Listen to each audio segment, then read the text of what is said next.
900 additional American troops have been sent to the Middle East. Israel prepares for ground invasion of Gaza. Pakistan tests a ballistic missile and Shraddha Kapoor buys a Lamborghini. Why is that a story? We'll find out. Welcome, welcome. This is the Nikhil Chaudhari Show.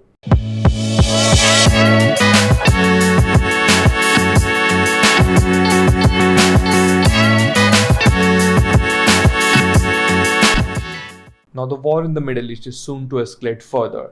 Pentagon has confirmed that over 900 American troops have been sent to the region. Now, that is addition to 3,500 troops that are already stationed there, to be specific in Iraq and Syria. Now, why is that? Why Americans have suddenly sent these amount of troops to the region?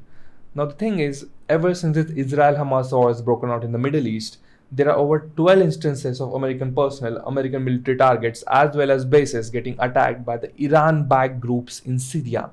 And that is mainly the reason why Americans are doing this. The thing is, as we are speaking right now, as I'm recording this, United States have been targeting all these Iran-backed groups in the region.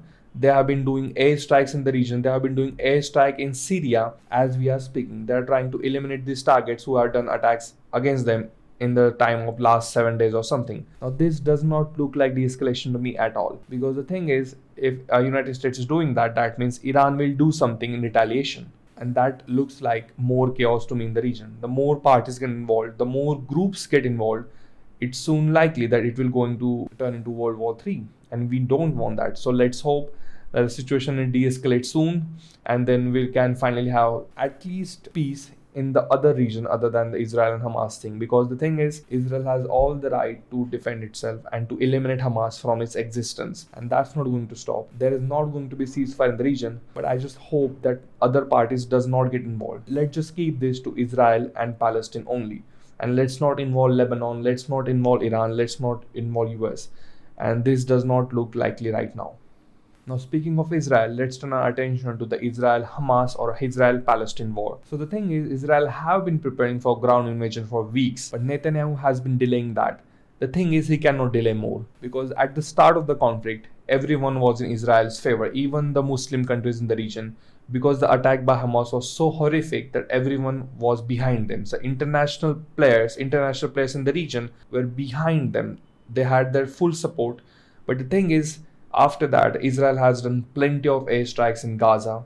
And of course, they have right to do that. They have right to eliminate Hamas to its existence. They need to finish them off completely. But the thing is, whenever there are airstrikes, there are collateral damage. Because airstrikes, as precise as they are, they seem to kill the people who are in the way of them as well. That means the Palestinian people who had nothing to do with all of these are also getting killed in the region.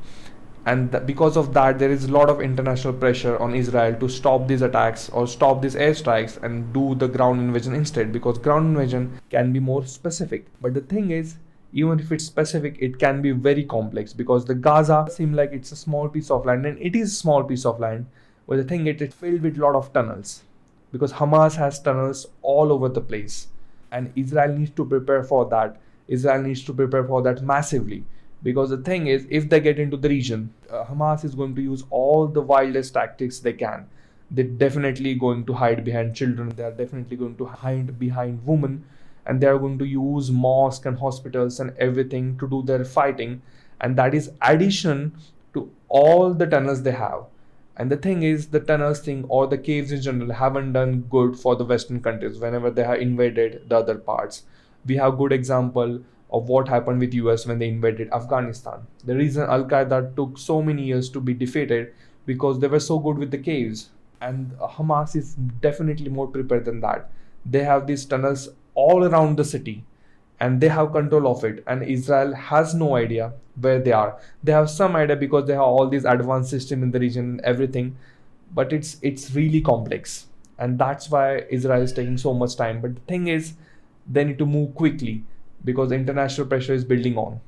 Now let's focus our attention to something closer to home, our noisy neighbors Pakistan. In the last week or so, Pakistan has tested a new nuclear ballistic missile called Ababil. Now the Ababil has a range of over 2,200 kilometers. Pretty good achievement, right? Not really. The thing is, Pakistan's economy is on the brink of collapse. Their people are going hungry. Their main airlines, called Pakistan International Airlines, have cancelled over 300 flights in the last 2 weeks. Can you imagine that? 300 flights. Imagine the mayhem that would cause if Air India, our main airline, would cancel 300 flights. It would be crazy. And that's what's happening in Pakistan.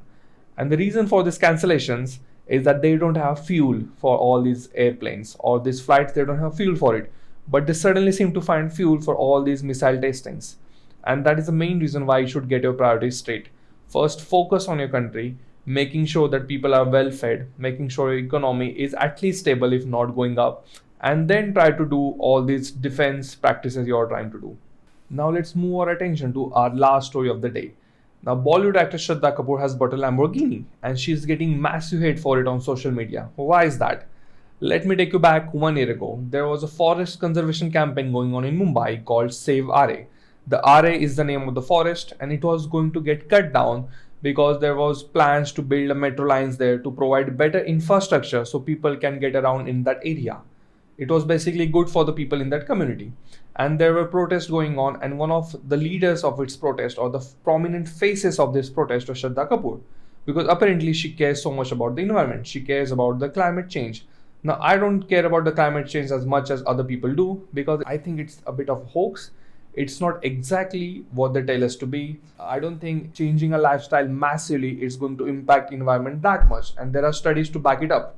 Now, we can all debate that, and that is not a problem at all. But if you actually believe it, if you actually believe in climate change, if you actually believe in preserving the environment, like Shraddha Kapoor apparently does, then you don't buy a Lamborghini, because Lamborghinis are not famous for their carbon footprint. They're not famous for their carbon emissions, and definitely they are not famous for their mileage. And she has still bought it. And the problem is there is a thing which is called preach but don't practice, and that is a massive thing whenever there is Bollywood actresses or Hollywood actresses are involved. They would like to preach us their values, their moral values, but they don't practice it themselves. And that is the crux of this problem, is that if you don't going to practice something, then don't preach to it. Because the people in that area would have helped massively buy that metro line. They don't have 4 crores to buy a Lamborghini. They don't have anything to get around. And they were going to get better infrastructure. But she, with her friends and other people, have advocated against it, so that she can buy a Lamborghini now. Why is that? So that's what I think basically, is that people shouldn't preach what they cannot practice. Now that's it for today's show. We'll see you on Monday.